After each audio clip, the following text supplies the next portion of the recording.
Welcome to Hypnosis Today, the nation's first web TV talk show that explores the fascinating world of hypnotherapy. Hello, my name is Lisa Mackenberg, and I'll be your host, covering a wide variety of subjects to help you understand the power of the subconscious mind and how hypnosis is being used today to help people achieve success, happiness, and prosperity. It is my pleasure to introduce you to my very special guest. Today we have Cheryl O'Neill. She is a staff hypnotherapist, instructor, and the director of the Imagery Certification Program at HMI College of Hypnotherapy. Today, Cheryl is going to be talking to us today about her brand new pay-per-view certification course, which is called Healing the Inner Child with Hypnosis. Please help me welcome Cheryl O'Neill. Thank you, Lisa. It's so nice to be here on your show. Great, thanks. Well, you know, I'm very excited about this pay-per-view and the certification course because inner child is a very, very interesting modality. Can you please tell us a little bit about what inner child work is? Sure. You know, that little part of the self that often adults can resonate to through their feelings and emotions, that's what we're dealing with. And sometimes this child aspect is resonating positively through our positive emotions, like with passion or enthusiasm, creativity, play, intimacy. We have that child aspect available. Yeah, so we want to be childlike, but not necessarily childish. That's right. That's right. But the main part of the inner child work has to do with that hurt child aspect, the hurt child, which probably develops early in life through some sort of dysfunction in the family. And so this work is about healing the pain of the child within, that pain that maybe the adult carried through all their life and maybe hasn't dealt with it because we learn not to at the time, depending on what kind of dysfunction took place. Sure, because, you know, listen, I'm 52, and it was common when I was growing up that negative emotions were not okay to be even felt, not just displayed, but even felt in the home. That's right. Many clients don't know they need inner child work. What kind of symptoms manifest that gives you the idea that maybe this client would be a candidate for inner child work? Sure. Well, outside the fact that sometimes you will have clients that actually speak about the sadness of their childhood, the pain that they may have felt. That's pretty direct, so we know at that time. But certain issues that crop up, maybe while they're there for a reason, like weight issues, smoking, any of the addictive issues, anger issues, grief and loss. These are some of the resistances that come up. Those are maybe some of the conditions that they bring in. Rejection, abandonment, maybe guilt, shame. Those sort of feelings that you see them wrestling with. Also, symptomatically, they might have difficulty in relationship. Speaking about that with authority figures as well, you know, their intimate relationships, maybe not being able to have intimacy, trouble having sex, acting out, being promiscuous. It depends, you know, what the dysfunction was that brought them to these issues. You know, I always think that when I see a client who's chronically late, if there's a almost passive and aggressive tendency, which is an unresolved issue around the stage of development autonomy. Would that type of a client be good for inner child Absolutely, work? and I call that resistant lifestyle. Because we, you know, we're not diagnosing or anything, but the resistant lifestyle client who has those they're late with their bills, they're late to your sessions, they're self-sabotaging, they're resisting maybe even the work a little bit. Because that's one of the things that inner child work can help is soften that resistance. You know, sometimes in the session when clients are comfortable with us, we seek behavior cues in our work when the client's comfortable with us, when they really trust us. What kind of behavior cues do you see that give you the clue that this is an inner child or a stage of development issue? Well, you know, the rapport, of course, is so important to work when we're working with a client, to know that we're in the right rapport to do this work.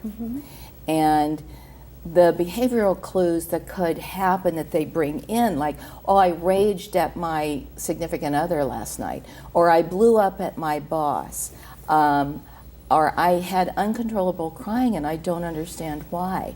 The grief that stuck maybe for a while. So they talk about some of their issues that you know, it's like, here they are adult, but they're acting sort of like a large baby child.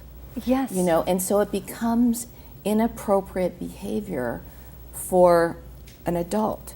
It's childish behavior. Yes. And some of us, you know, sometimes getting the distinction between that is very, you know, it's a discerning, to try to determine, are we having, you know, are we in connection with our positive aspect of child, or, you know, this negative side that it's usually sort of the inappropriateness. We're over the top, we're codependent, we're in that more dysfunctional acting out place where...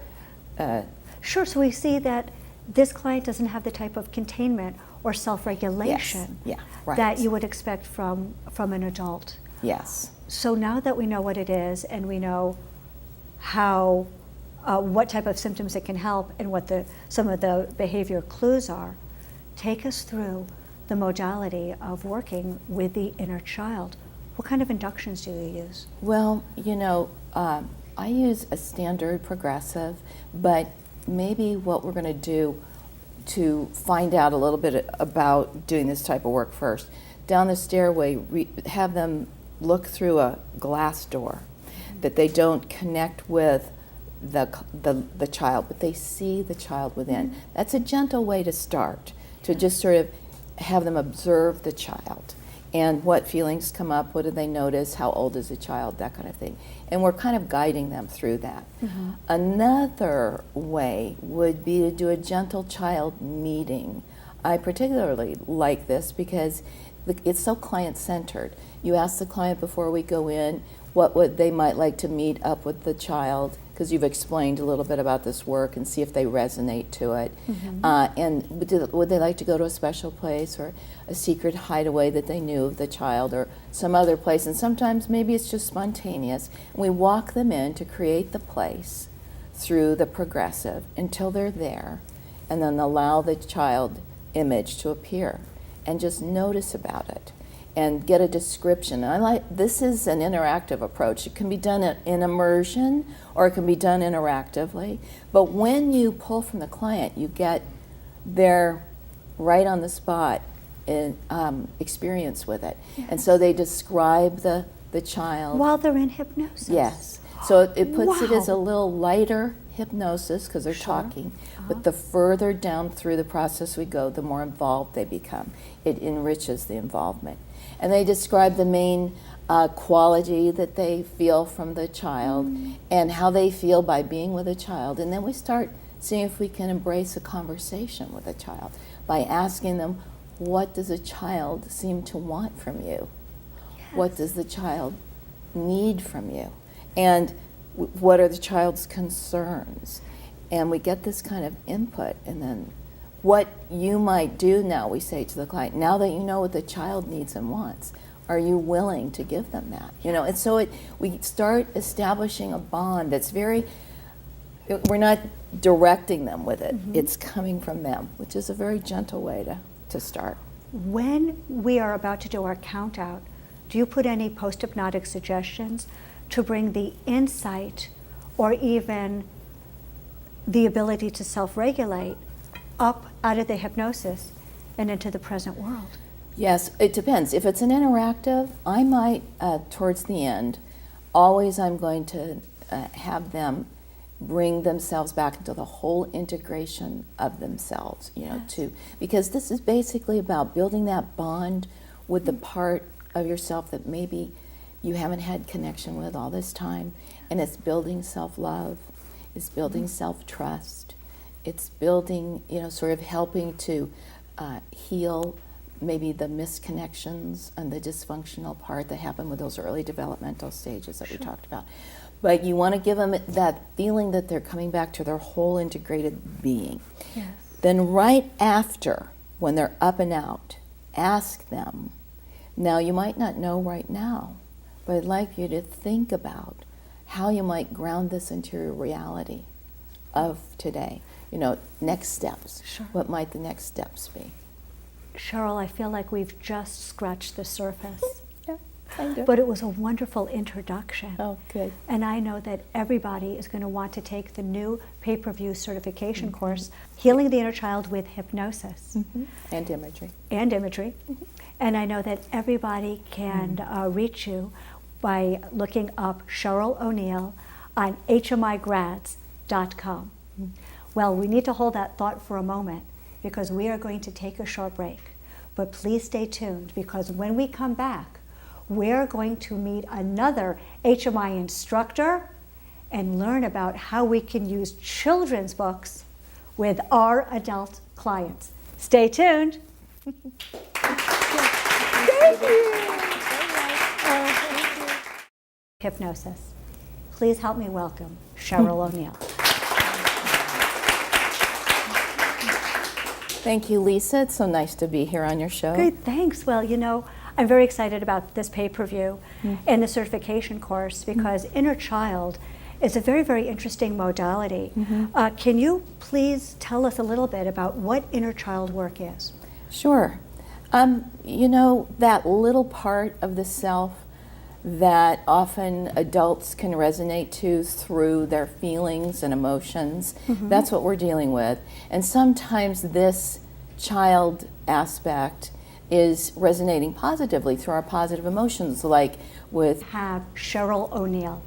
She is a staff hypnotherapist, instructor, and the director of the imagery certification program at HMI College of Hypnotherapy. Today, Cheryl is going to be talking to us today about her brand new pay-per-view certification course, which is called Healing the Inner Child with Fascinating World of Hypnotherapy. Hello, my name is Lisa Mackenberg and I'll be your host, covering a wide variety of subjects to help you understand the power of the subconscious mind and how hypnosis is being used today to help people achieve success, happiness, and prosperity. It is my pleasure to introduce you to my very special guest. Today we